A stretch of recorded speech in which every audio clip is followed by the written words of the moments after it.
call came at 3 a.m. It looks like your bank. It sounded legitimate. In reality, it was a scammer operating from thousands miles away using a fake SIM card, definitely trying to steal your life saving, right? So this is a reality of digital India today. But a massive change is coming in a dual prolonged defense from the government that is fundamentally changing your smartphone experience and how you use applications like WhatsApp and Telegram. The center has recently issued landmark directives, two major security changes that affect nearly every mobile user. The first is Sanchar Saathi. CyberSecurity application is now being made mandatory for pre-installation on all new smartphones. And the second is perhaps more controversially, the Department of Telecom has mandate SIM binding for all major online messaging platforms. So this is not just a government application, it is national strategy to build India's digital lifeline. Over the next 50 minutes, we will break down exactly what these changes mean for your security, your privacy, and everyday convenience of your digital life. So let's begin. Let's dive deep in. So let's start with the application that is now becoming a fixture on your devices, Sanchar Saathi.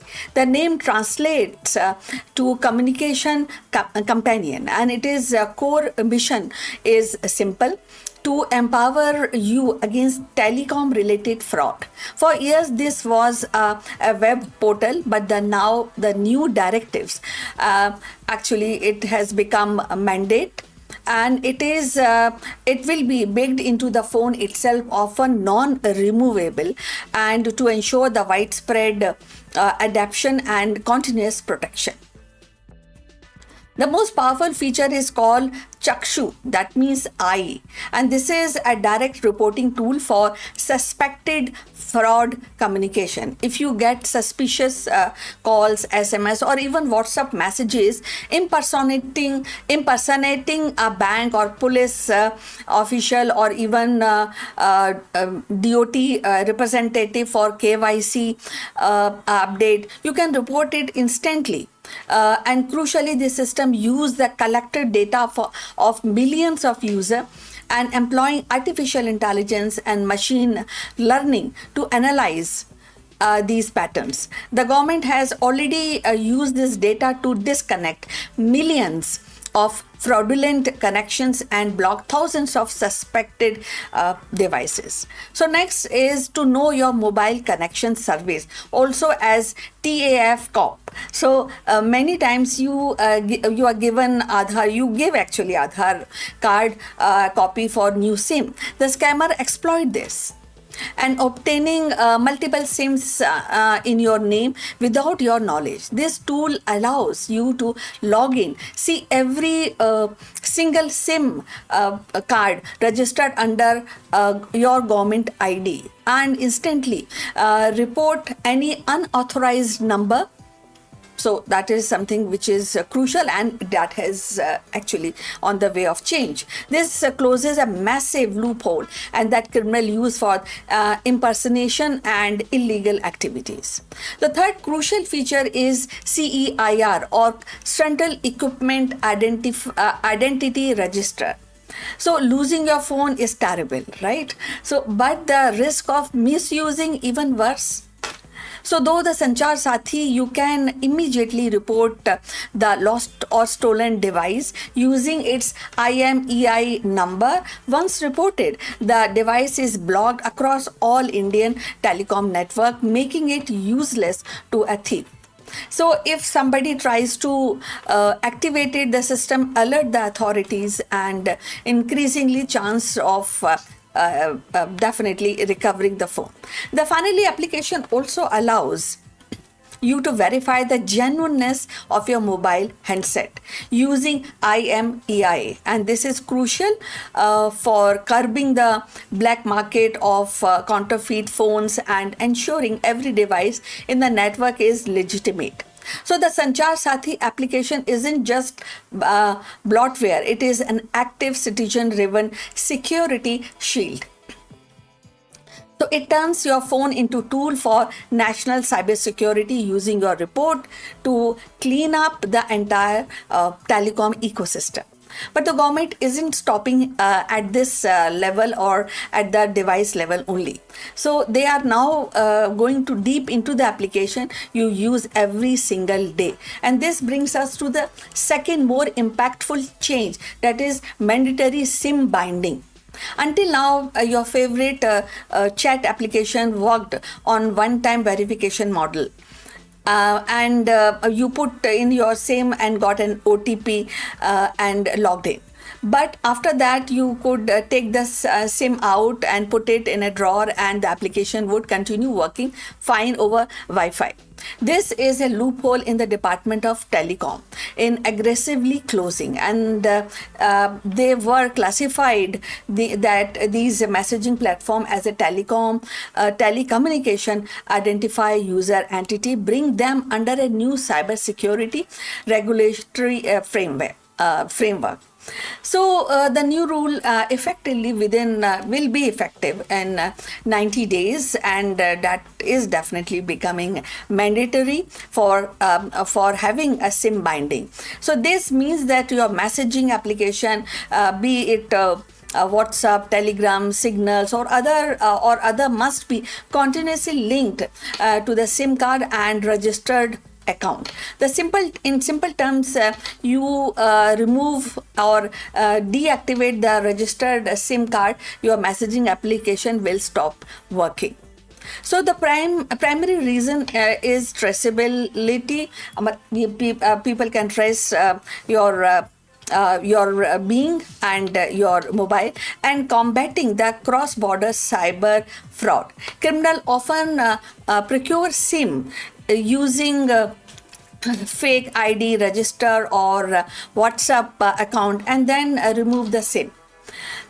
So they then use the application over the internet, and often from the outside of India, to run digital arrest scam, investment frauds, and kind of very unhealthy campaigns. So without the physical SIM in the system, in the device, so law enforcement cannot easily link the digital activity back to a specific location or subscriber data.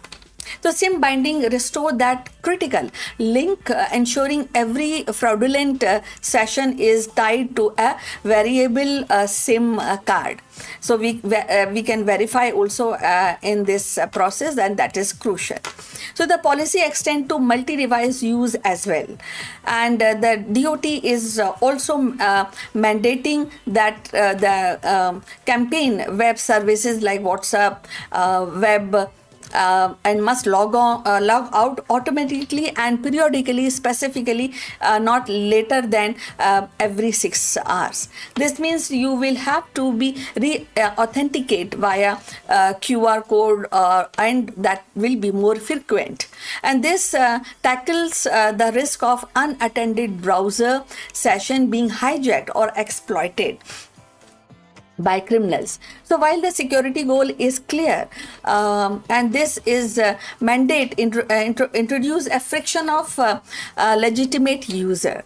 So there are definitely some challenges, and let us discuss the challenges. Challenge 1 is international travelers. So if you travel abroad and switch to a local SIM, you may lose the access to your Indian WhatsApp number unless you switch back to Indian SIM to re-verify. The challenge number 2 is multi-device users. People who use tablets to phone or rely heavily on their desktop client service workday will face interruptions every few hours. And definitely the third challenge is implementation for global platforms like Meta, and this requires a significant re-engineering of their application just for the Indian market. They have expressed concern about feasibility and the user experience. So this is a classic battle between security and convenience. So the government is prioritizing national security, fraud prevention, and even it means a slight loss of convenience for the user. That is okay. And so these policies are here and they are moving really fast. What should you, the Indian mobile subscriber, do right now? So that is the question, and I think you must be thinking about how to go about with the new change. So immediately use the Sanchar Saathi portal or application. Go to the TAF Corp section, verify every single mobile number, register under your name, and report and disconnect any that you didn't take. And this is a single most important step to prevent, identify fraud, and ensure all your messaging application, including WhatsApp and Telegram, are running the latest version. The companies are being given 90 days to comply, and the compliance will come through the mandatory application update. So be prepared for the new reality of SIM binding. And if you are a traveler or rely on WhatsApp web, expect a login more frequently. This is a trade-off for enhanced security. And India is one of the world's largest telecom market, and it has been plugged by a high volume digital scams. So these new rules, the Sanchar Saathi mandatory application and SIM binding, are not isolated initiatives. They represent a tectonic shift towards making a digital ecosystem entirely traceable, accountable, and secure. And this is a proactive, aggressive stance by the government to secure our digital lifeline, protect our financial health, and clean up the rampant misuse of telecom identifiers. And the coming months will be crucial as we watch how industry giants like Meta implement these made in India mandates. So what do you think about this balance between security and convenience? Will SIM binding stop the scammer? Or is it inconvenient too much? So let us know about your thought in the comments below. If this video helped you to understand India's new digital landscape, please like and subscribe for more deep dives into the policy that shape our technological life. Thanks for watching, and stay safe in the digital world. See you again. Bye-bye.